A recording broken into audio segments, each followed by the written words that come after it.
Hi little skeletons, it's Disney Queen Skelly here. I have 3 stories I want to tell you guys, and I'm not necessarily making these Chatting Skeletons episodes because I'm going to show you guys. As you can see, I have a lot of stories to get through just with Chatting Skeletons, and I don't want to make any more until I do them all. So until then, anytime I have a story I want to tell, I'm going to tell it to you face to face. So there's 3 stories I want to tell you. The first one I'm going to start out with is, I don't know if I told you guys, but a while ago, my parents got COVID.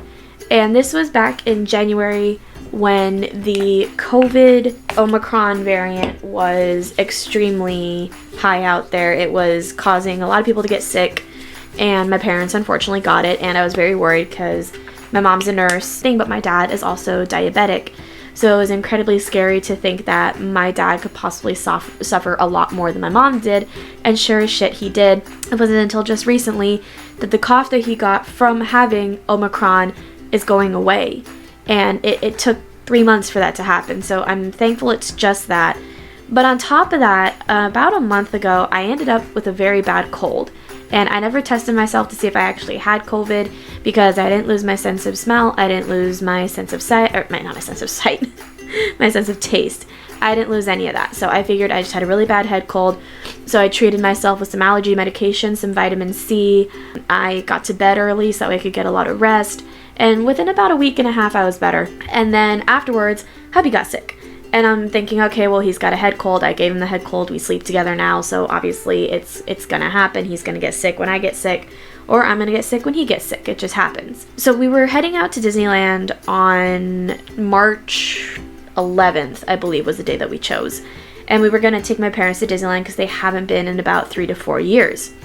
And to give you like a time zone, Galaxy's Edge opened up and they hadn't gone yet. So that's how long it had been. And while I was putting on my perfume in the bathroom, I put on a good amount of perfume because I like to smell good. And while I was putting on the perfume, hubby walked in and he said, and he kind of looked shocked. He went, and he like had these wide eyes. I was like, is something wrong? Like, do I smell bad? Like what's going on? And he goes, I can't smell. I said, what do you mean you can't smell? And he goes, I can't smell your perfume. So I literally took the Calamity Jane perfume that I have and I sprayed that. He couldn't smell that either. So mom's just thinking with the cold, he might have gotten some blocked up sinuses and maybe he just couldn't smell because of that. So we went to Disney and then we came home and we had him take an at-home COVID test, and sure as shit, he came back positive for COVID. So I took one myself to see if I had it. I came up negative. And he had to miss 10 days of work. It sucked because, you know, with him and I being in a relationship, I couldn't touch him, I couldn't hold him, I couldn't cuddle him, I couldn't do any of that. And it sucked because that had to happen for 5 days, and then he took the test after the 5th day, and it came back negative, but he stayed home for the extra 5 days from work because it was another long, lengthy process to actually get results for work, and it was a complicated situation basically. But after about 5 days, my depression was like really, really bad. I hated it, and I ended up like crying at work because I couldn't hold him, I couldn't kiss him, I couldn't do anything. And then after that 5th day, I was coming home from work and I was like, can you please take a COVID test to see if you're still positive? Because around that time he started to get his sense of smell back and he could get hints of one of his colognes. So after he did the test, we waited 15, 20, 30 minutes. It was negative. So I got us some food, we celebrated, and we went out and we had a lot of fun. And it was just nice to finally, you know, be able to get back to, and again, a sense of normalcy in the house, which was really nice. I mean, he still took showers, and if he went out of our room, he would have to wear a mask, obviously. It was a really scary time, but I'm glad he got better. He's back at work now, and everything's just going better, which is great. The next story I have to tell you guys is my birthday story. And my birthday was a lot of fun this year. We ran into some issues regarding one thing, but honestly, I feel like it is slowly working itself out, which is good. And I don't really think, you know, I things are getting better, basically. There was a situation that happened, but I'm not going to go into it. Either way, things are getting better. So I want to talk about my birthday weekend because this is honestly one of the best birthdays I have ever had, which is great because this kind of makes up for a lot of the bad birthdays that I had had too. So my actual birthday was February 4th, and that was the day I celebrated with Harley Baby. Oh no, back up. I actually celebrated my birthday first on the 3rd because we were doing Harley Baby and hubby on the 4th, and then on the 5th it was going to be my family, and on the 6th hubby and I were going to go over to Harley Baby and her hubby's house, and we were going to go celebrate my birthday there with just some video games, some really good food, and yeah, all that fun stuff. So on the 3rd, I went out to dinner with hubby and my parents, and we went to Spaghetti Factory, which was really nice. I got a cute little candle in my ice cream. And then on the 4th, we went to Beetle House. I'll attach the pictures from Beetle House at the end of this video, so that way you guys can see them if you guys haven't been on my Instagram. And we met a bunch of characters. Like, I even got a new dress for this because I was like, I need a new dress for Beetle House. So the dress I got was this really, really cute plaid dress from Dress Lily. It flattered me, to say the least. And what's cool is here you can meet Tim Burton characters because it's a Tim Burton themed restaurant and bar. And of course, the second I walked through the door, I see Jack, so I gave him a huge hug, took a picture, and it was really cool because as I approached him, and I had a little tiara on, and he goes, "Oh, are you a queen today?" I said, "Yes, it's my birthday today." And he goes, "Well, you can be my pumpkin queen if I'll be your pumpkin king." And I was like, "Yes, please." He goes, "We don't have to tell Sally." So that started out my day on a really good note. And of course, I had Harley Baby there with me, and I had hubby there with me, and our seating was really good. We met Sally. Sally. We also met Edward Scissorhands, and again, these pictures will be at the end of the video as well. He was such a sweetheart. Louis said, "Oh, can I have you, he goes, "I'll stay here if you cut my hair," and he goes, "Oh, yay." And then I was like, "No, but I have to take him home," and I made him sad, and I felt so bad. Harley Baby had asked Edward Scissorhands to give her a haircut, which was super cute. And then we obviously met Beetlejuice, which was amazing. He sang happy birthday to a lot of people at the restaurant. He goes, "Okay, how many people here are celebrating birthdays?" And he looks around and he goes, "Aw, shit." So he asks each and every one of us our name. And then it gets to the point where he goes, he's singing happy birthday, and he goes, instead of saying all of our names, he goes, "Happy birthday, dear assholes." Because he had to say our names into the mic, which was really cool. So we took a picture with the recently deceased handbook, which was really cool. But it was just a cardboard cutout thingy with a hollow center in it.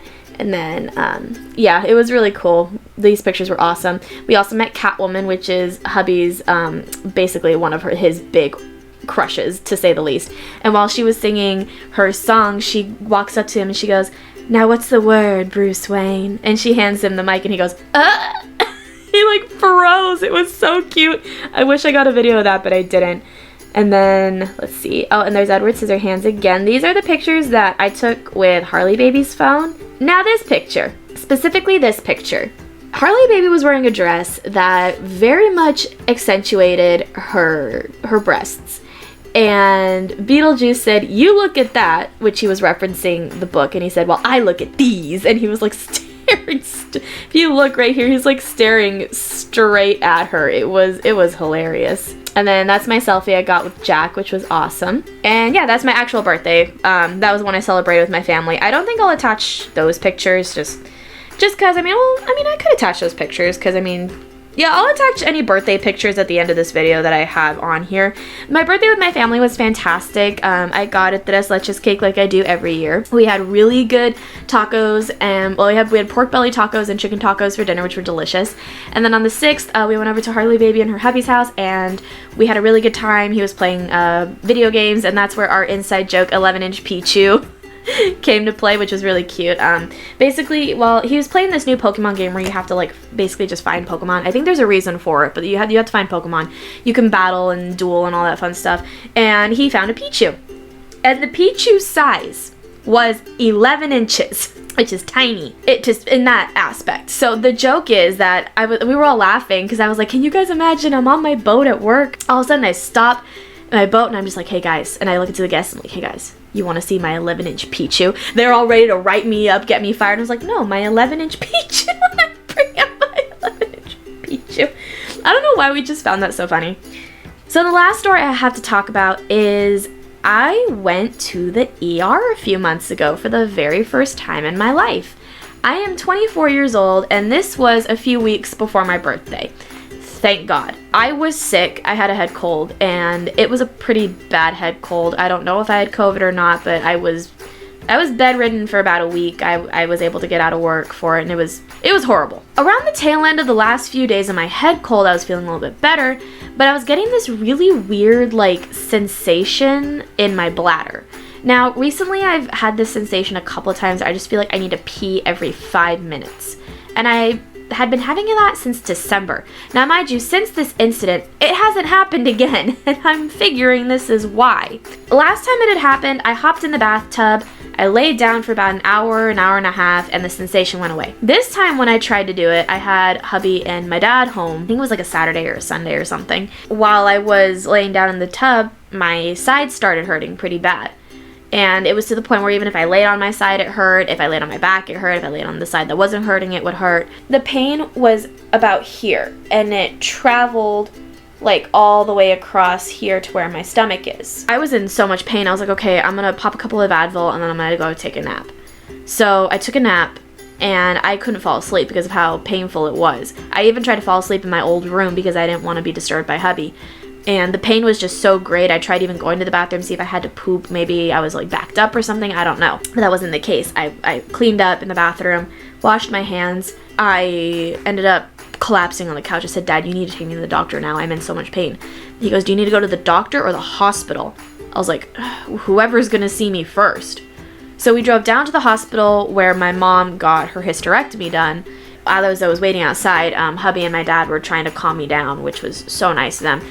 My dad pretty much figured out what I had immediately, but we needed to get things done to make sure that he was right, because obviously he's not a medical professional. And I mean, my mom is, and I was texting her about it, and she basically knew what it was too, but again, we needed a formal diagnosis.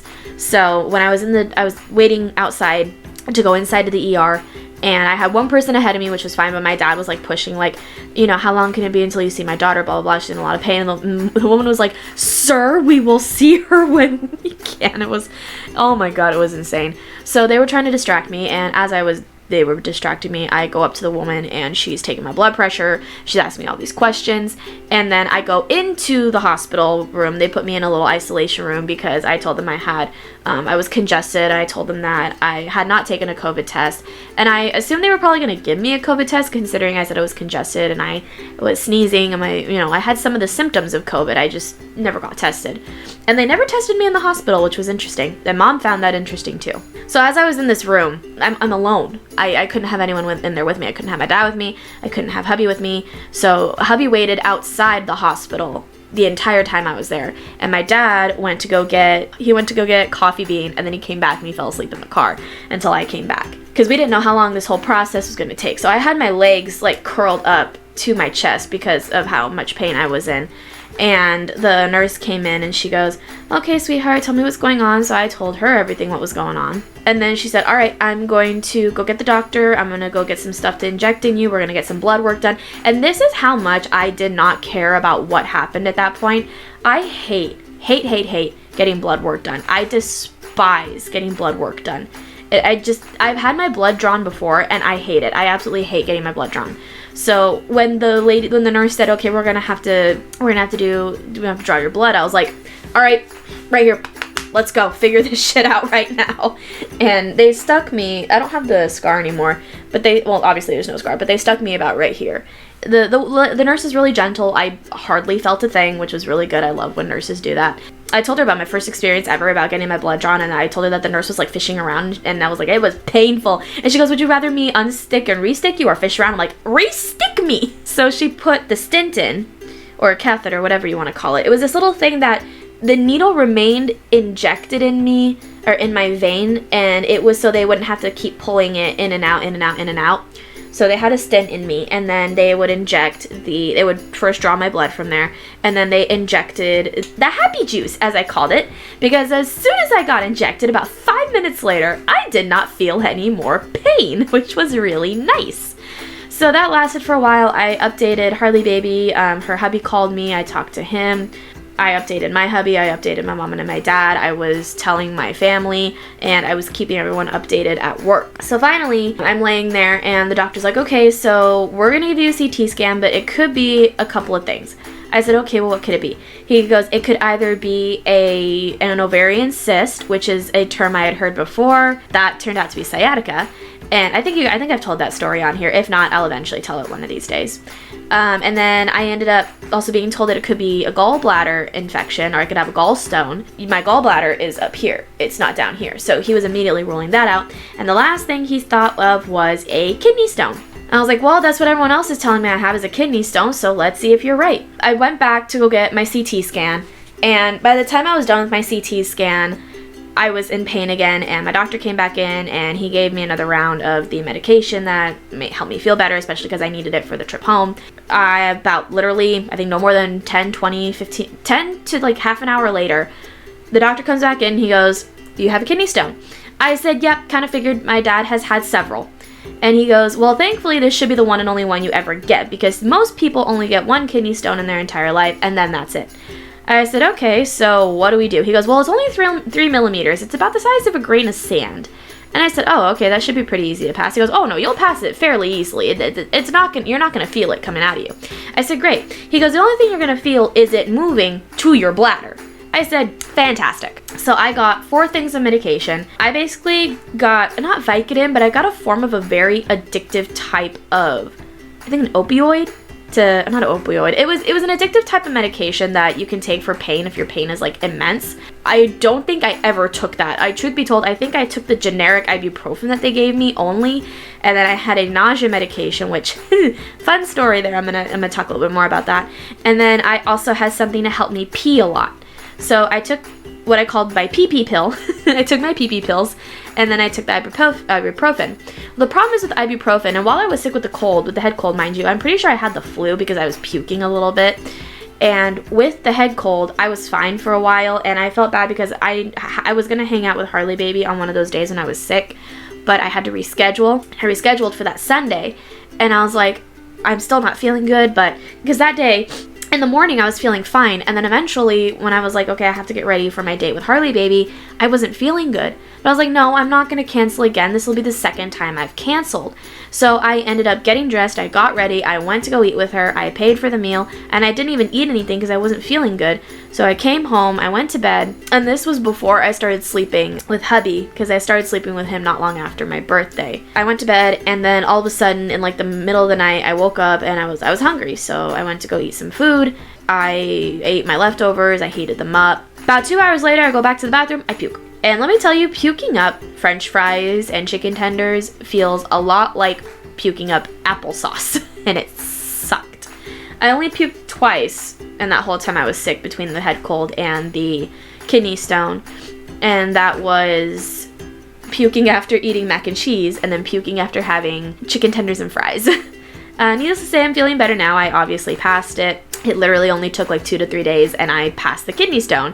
And everyone was asking me, well, how do you know? How do you know? I said, well, because I stopped taking the medication and everything stopped hurting. So I'm going to assume I passed it, even though I could not see the stone in my pee, because it's, again, the size of a grain of sand. So anyways, thank you guys so much for listening to these 3 wild stories that have happened to me. I just have not had any time to film, and the fact that I was able to sit down today, I just wanted to catch you basically guys up on my whole life up until now. So thank you guys so much for watching, and I'll see you next time. Bye, little skeletons. Stay safe, and I love you guys.